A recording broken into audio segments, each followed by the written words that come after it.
Assalamualaikum warahmatullahi wabarakatuh.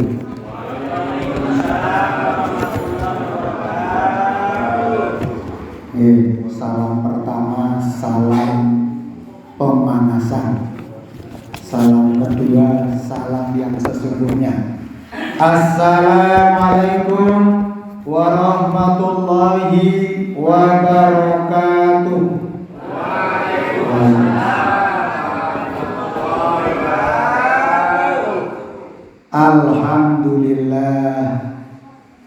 Alhamdulillahilladzi amarona bimura'atil amwali wal aulad wal banina wal banat wa an nurabiyahum bil akhlaqi wal hasanat wa nub'idahum 'anil ma'asi wal munkarat. Asyhadu an la ilaha illallah wahdahu la syarikalah wa asyhadu anna Muhammadan abduhu wa rasuluh la nabiyya wa la rasula ba'dah. Amma ba'du. Ingkang kawula hormati Bapak Sarwono selaku takmir Masjid Al-Iktikaf Jatirejo Wonoboyo ingkang kawula hormati lan sedaya jamaah yang hadir pada jamaah subuh berkah. Alhamdulillah, kita bersyukur seiring dengan kita bisa rawuh di Masjid Iktikaf ini. Namanya saja sudah iktikaf, berarti masjid itu ngerasani. Napa ngrasani? Masjid itu ngangeni.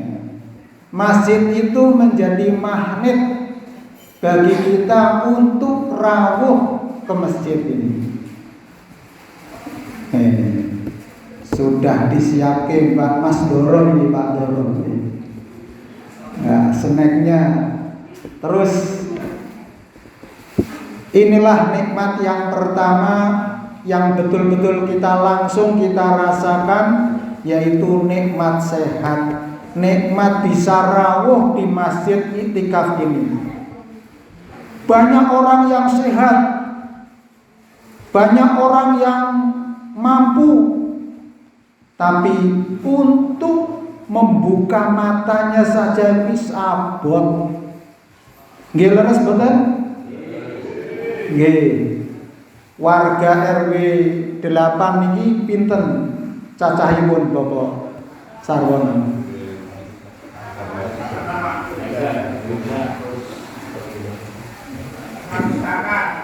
100 kakak kali 3 minimal ya. Nah, sudah 300. Nah, mestinya ini penuh semuanya itu 300. Tapi ini sudah diwakili. Alhamdulillah.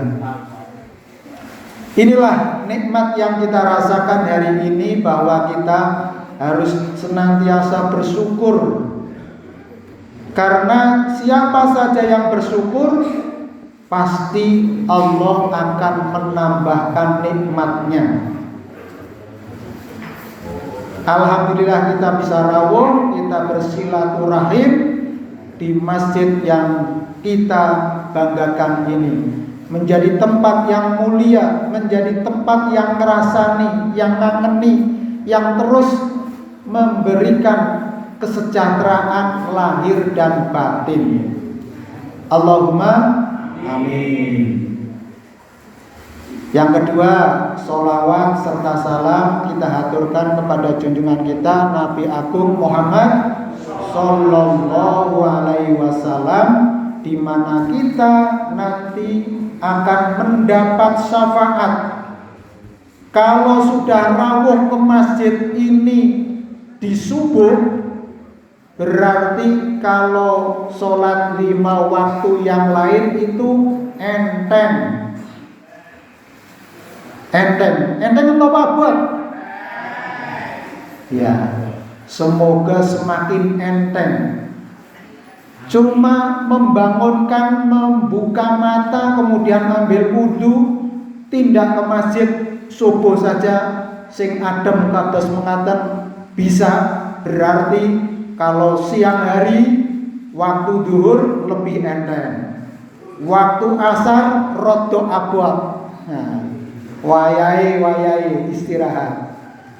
Tapi begitu kita bisa mendengar adzan dan kita ambil alat-alat sholat berangkat ke masjid, maka akan berguguran dosa-dosa kita yang dari dulu sampai sekarang itu akan ambrol, akan lebur bila kita menunaikan sholat 5 waktu. Jadi sholat 5 waktu satu ke sholat 5 waktu yang lain itu akan memberi atau menjadi kafarat, penggugur dosa-dosa yang kita lakukan selama jeda waktu sholat satu ke sholat yang lain. Selama kita tidak melakukan dosa syirik, menyekutukan Allah, menduakan Allah. Manusia saja diduakan tidak mau, apalagi Allah pencipta kita sekalian. Sehingga Allah lah tempat kita memohon segala sesuatu. Allah lah tempat kita mengadukan segala masalah kehidupan yang kita hadapi. Karena wal awalu wal akhiru, Allah lah yang awal, Allah lah yang nanti mengakhiri kehidupan ini. Jamaah rahimakumullah, maka kita meneladani Kanjeng Nabi Muhammad SAW agar kita selamat dunya lan akhiratipun. Leres nggih? Ya.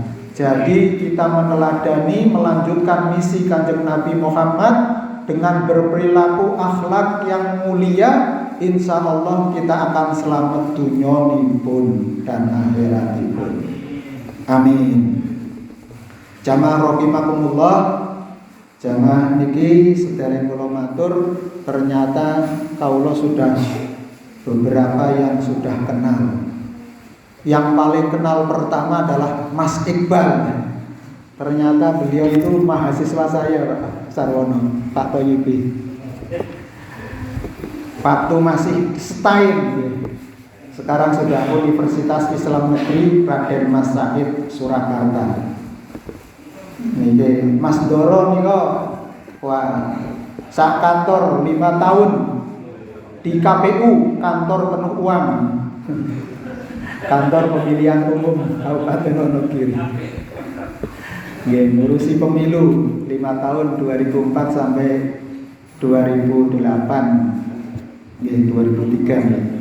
Alhamdulillah niki wonten senior-senior kita, para ulama, para kiai, Pak Haji Toyibi, Pak Sarwono, dan sedaya jamaah yang kami hormati.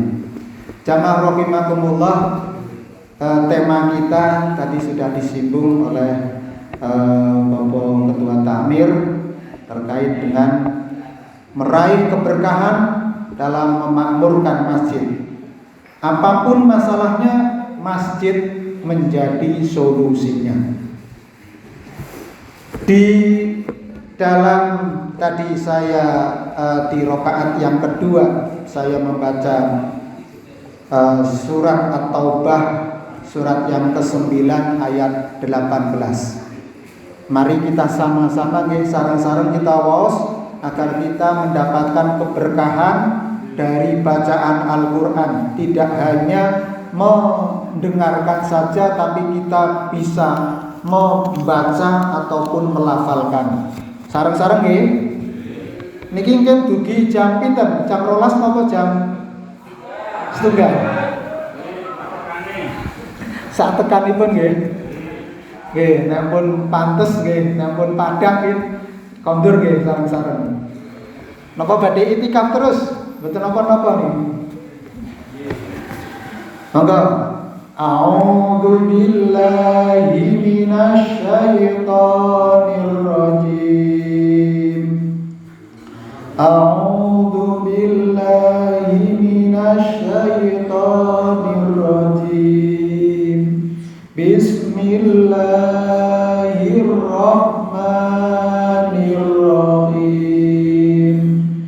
Innama ya'muru masajidallahi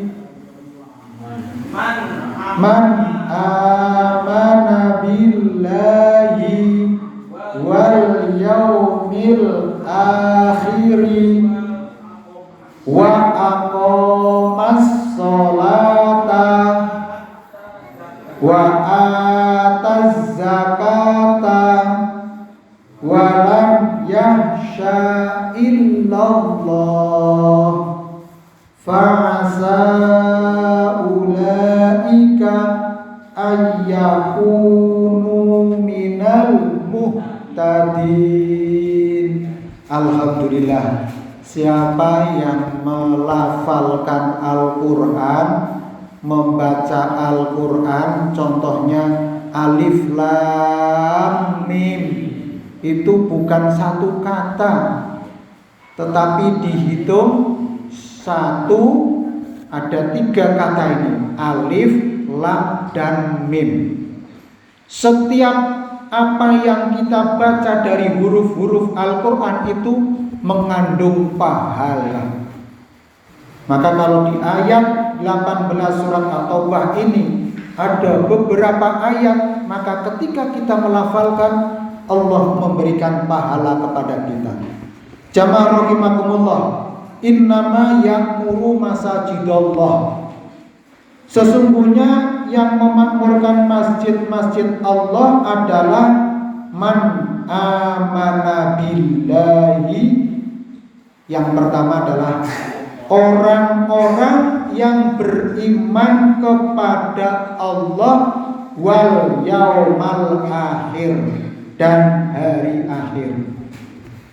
Kalau panjenengan saja sudah tindak ke masjid, sudah bisa digaransi bahwa panjenengan itu beriman kepada Allah dan beriman kepada hari akhir. Ini dasar. Tidak mungkin orang yang tidak beriman kepada Allah datang ke masjid, kecuali tadi disampaikan bahwa kotak amal di sini sudah pernah ada yang ngangkut, nggih leres. Berarti masih ada orang yang membutuhkan, perlu ulur tangan, perlu partisipasi, perlu bagaimana masjid itu ngopeni jamaah. Maka kita mencoba bagaimana masjid ini menjadi solusi masalah. Kalau ada jamaah yang memang termasuk kategori mustad'afin, orang yang lemah, orang yang perlu dibantu, maka masjidlah solusinya. Dengan apa? Dengan zakat dan infak yang ada dikumpulkan dari jamaah. Nah, ini. Maka siapa yang datang ke masjid, siapa yang mengopeni masjid, siapa yang memakmurkan masjid, itu adalah orang yang beriman kepada Allah dan hari akhir. Yang kedua, wa aqamas shalah, yaitu orang-orang yang mendirikan sholat. Rawuh ke masjid adalah untuk mendirikan sholat. Karena as-sholatu imaduddin, agama itu adalah tiang agama. Kalau di masjid ini ada tiang-tiangnya ini, bukan tiang-tiang ini. Sokong ini. Tiang dari masjid bukan orang masjid.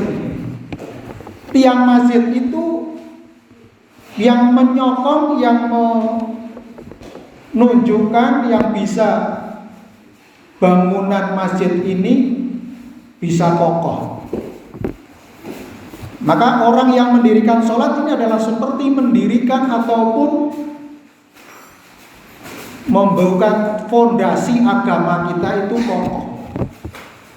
Tapi kalau meninggalkan sholat, tidak menunaikan sholat itu faqad hadamatin, itu merobohkan, menghancurkan agama. Maka sholat itu adalah pembeda antara muslim dan non-muslim. Itu terletak sholatnya. Maka sholat ini menjadi kebutuhan kita. Sholat itu adalah kebutuhan. Sami kalau kita itu makan dan minum. Kalau tidak sholat, ya sudah hancur agama kita. Tidak ada artinya. Maka ibadah sholat ini adalah sebagai barometer, tolok ukur dari amal-amal yang kita lakukan. Karena dengan sholat yang kita lakukan, maka kita akan dinilai oleh Allah Subhanahu wa ta'ala sebagai muslim haqqah, orang yang benar-benar beriman, benar-benar sebagai orang yang muslim. Karena kewajiban dasarnya itu sudah ditunaikan. Sholat itu tidak boleh ditinggalkan walaupun sekalipun, kecuali halangan syar'i untuk ibu-ibu ataupun remaja-remaja yang sudah balik. Selain itu tidak ada halangan. Tidak bisa berdiri, sholat dengan duduk. Tidak bisa duduk, sholat sambil berbaring. Tidak bisa berbaring, apa nih? Menjadi kewajiban fardu kifayah yang masih hidup untuk menyolatkan. Panjenengan sudah pengen disolatkan? Derek. Panjenengan riyen apa kula? Monggo pilih. Kula mawon. Monggo sareng-sareng. Nggih, yang namanya pati itu adalah suatu kemestian. Tidak ada yang bisa menghindar walaupun sesaat saja. Kalau itu sudah datang ajalnya, maka akan datang. Lalu apa yang harus kita siapkan? Itulah pekerjaan, tugas hidup kita yang saat ini. Anak-anak mati banyak. Contohnya kecakot nyamuk, lalu terhidrasi, kurang cairan, dan akhirnya dipanggil Allah. Yang remaja banyak juga naik motor, pegang HP, nabrak kalen, masuk gagal otak, ini kecelakaan. Yang sudah senior, ya memang sudah waktunya, sudah makan banyak asam garam dalam kehidupan, maka usia berapapun itu pantas menghadap Allah. Maka persoalannya adalah apakah bekal kita sudah cukup atau belum? Mari kita siapkan mulai hari ini sampai nanti waktu yang ditentukan oleh Allah. Kalau sudah waktunya, Allah akan memanggil. Maka kita doakan sanak saudara, keluarga kita, dan jamaah yang sudah berpulang ke rahmatullah. Ini yang terbaru Pak Doro nggih, derek Bila Sungkowo Pak Doro. Semoga istri yang tercinta diterima amal solehnya, ditempatkan di kasuwargan jati Jannatun Naim insyaallah, dan kita insyaallah akan menyusul bareng-bareng sesuai dengan waktu yang Allah tentukan. Dan cita-cita kita, target kita adalah husnul khotimah. Jadi apapun panjenengan bekerja, apapun tugas hidup panjenengan, sebagai ibu rumah tangga, sebagai bapak rumah tangga, sebagai anak tangga, sebagai pimpinan di masyarakat, sebagai takmir dan semua sebagai jamaah, target kita adalah husnul khotimah. Ingat, kita harus husnul khotimah. Husnul khotimah itu adalah derajat yang tertinggi dari kesuksesan dan keberhasilan hidup manusia. Karena nanti akan mendapatkan nikmat yang terindah inda liqa'a rabbi, ketika kita berjumpa dengan Allah Subhanahu wa taala. Ini sudah digambarkan Kanjeng Nabi ketika beliau Isra dan Mi'raj dari Sidratul Muntaha sampai ke Baitul Ma'mur, bertemu dengan Allah, sudah merasakan bagaimana indahnya kehidupan surgawi yang diperlihatkan oleh Allah. Dan Nabi juga diperlihatkan bagaimana penderitaan orang-orang yang bermaksiat, hari-harinya dilalui dengan siksa dan siksa. Sementara orang-orang yang beriman dan bertakwa, hari-harinya dilalui dengan kegembiraan dan kenikmatan yang abadi. Seperti yang dalam surat atau dalam rakaat pertama saya sebutkan, al-akhiratu khairu wa abqa, bahwa kehidupan akhirat itu adalah kekal abadi selama-lamanya. Maka kita harus mempersiapkan, tidak main-main perjuangan kita. Ini harus kita sungguh-sungguh di dalam beragama. Yang kedua adalah tadi mendirikan sholat, wa aqama sholat. Yang ketiga, orang yang memakmurkan masjid yaitu wa ataz zakah, yaitu orang-orang yang menunaikan zakat. Jamaah rahimakumullah, dan saya bersaksi dan saya menyaksikan dan saya mendengarkan tadi kluntang-klunting kenceleng itu disetorkan ke takmir. Kemudian tadi ada kotak coklat, kotak ajaib, dan kotak penyelamat kita dari segala bala dan bala bencana yang ada di dunia ini, yaitu kotak infak. Berapapun infak yang kita keluarkan, disitulah adalah milik hakiki yang akan kita petik. Sekalipun kita punya aset 1 miliar, tetapi yang masuk ke kotak infak 1.000 rupiah, itulah yang bisa menyelamatkan kita. Itu milik hakiki kita. Maka semakin besar yang kita tunaikan dan semakin ikhlas, disitulah yang akan bisa menjadi jaminan kita di akhirat. Kalau di dunia ini kita menyiapkan asuransi atau jaminan untuk diri kita, ketika sakit kita bayar BPJS untuk bisa tercover, atau kita punya asuransi lain yang bisa mengcover mobil kita asuransikan, motor kita asuransikan, rumah kita asuransikan dari kebakaran, toko kita, pabrik kita asuransikan.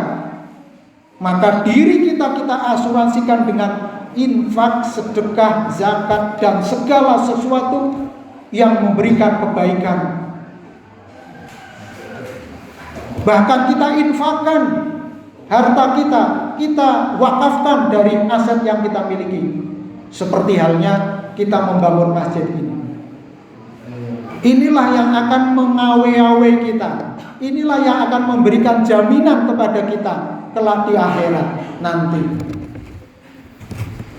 Jadi orang yang memakmurkan masjid adalah orang yang menyisihkan sebagian dari rezekinya. Bukan sedaya nggih, tapi beda dengan Abu Bakar Siddiq. hartanya, asetnya, semuanya diinfakkan, diberikan kepada Nabi untuk perjuangan Islam.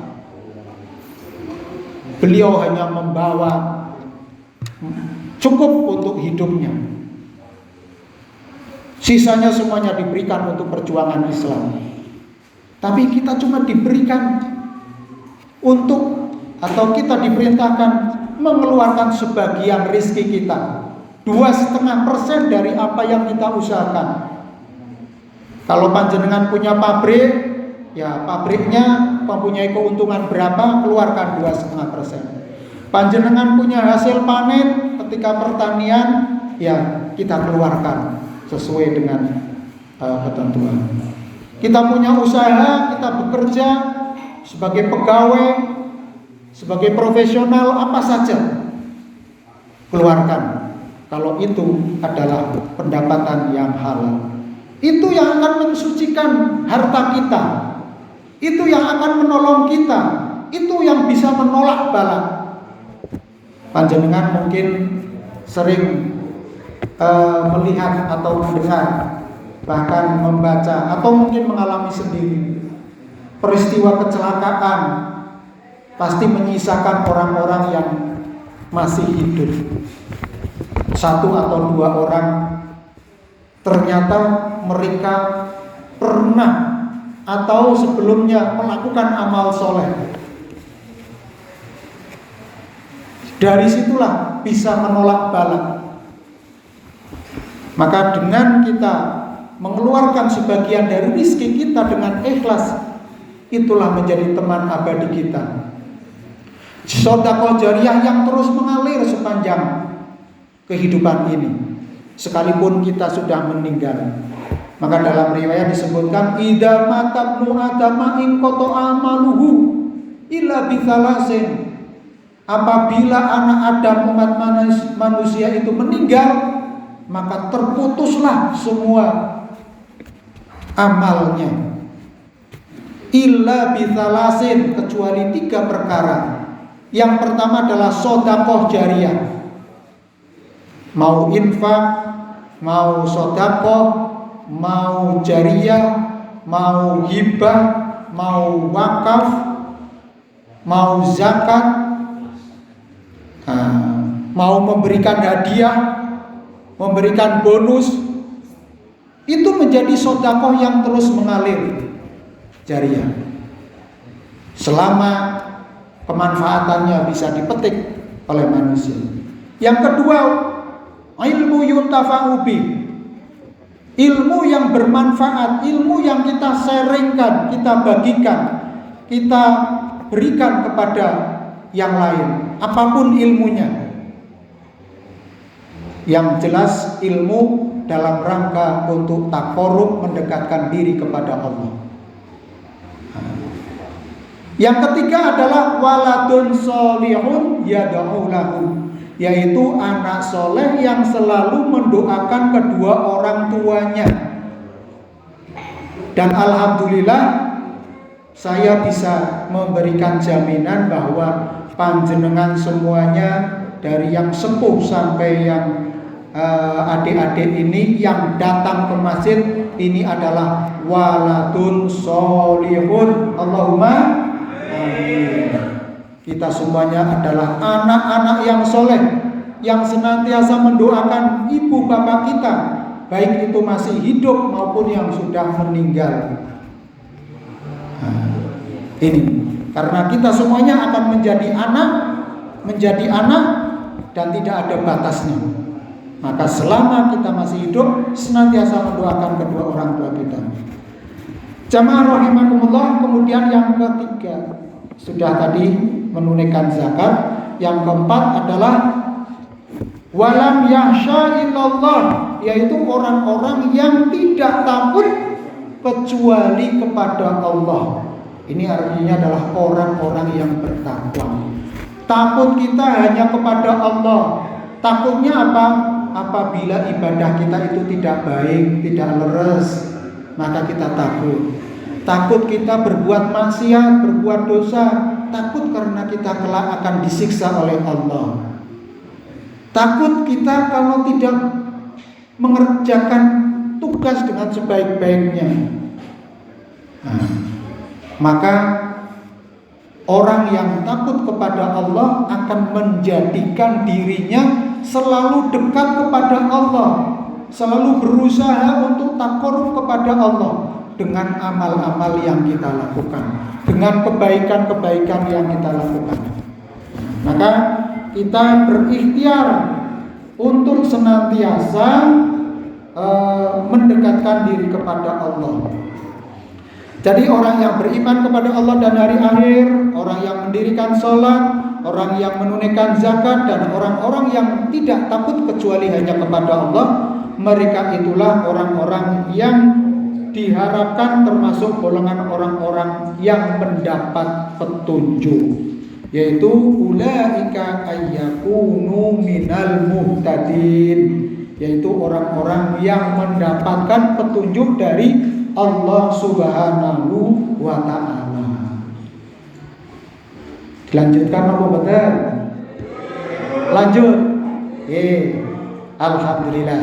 Jamaah rahimakumullah, para ulama menjelaskan bahwa memakmurkan masjid itu mencakup dua hal. Yang pertama, imarah hissiyah, memakmurkan masjid dengan memperindah fisiknya, melengkapi fasilitasnya, merawat, menjaga kebersihannya, supaya masjid kita itu tadi menjadi masjid yang nyaman, yang ngangenin, yang memberikan solusi dari masalah kita. Maka ini dibutuhkan kolaborasi, kerjasama, ta'awun, saling tolong-menolong bersama-sama. Maka dalam ungkapan disebut ringan sama dijinjing, berat sama dipikul. Dari infak-infak yang sedikit, kalau dikumpulkan akan menjadi kekuatan yang dahsyat. Apalagi kalau infaknya semakin besar,